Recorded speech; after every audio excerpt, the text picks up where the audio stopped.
In this video, you will learn how to use the words have to and has to. This topic is a part of verbs. As learned earlier, have is most commonly used to talk about things that we own or possess.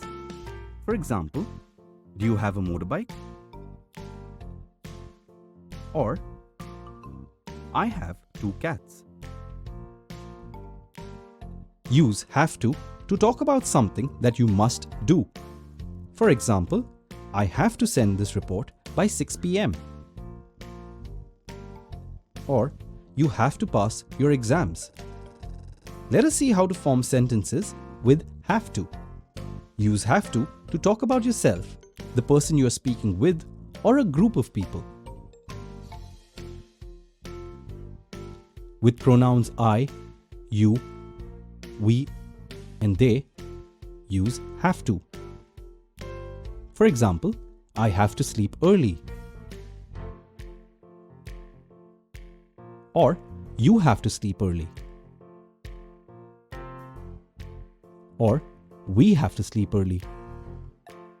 To talk about a third person like he, she, or it, use has to instead of have to. For example, he has to sleep early. Or, she has to sleep early.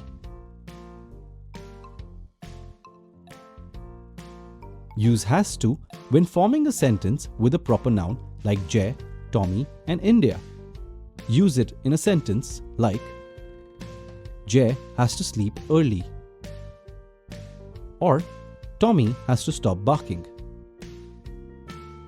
Or, India has to plant more trees. To form a sentence, begin with the pronoun, add have to, followed by the action word. For example, I have to study. Or, we have to sing.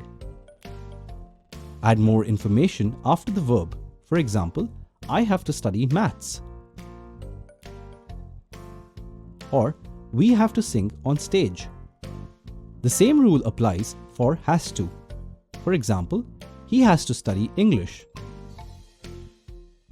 Or, she has to sing a song.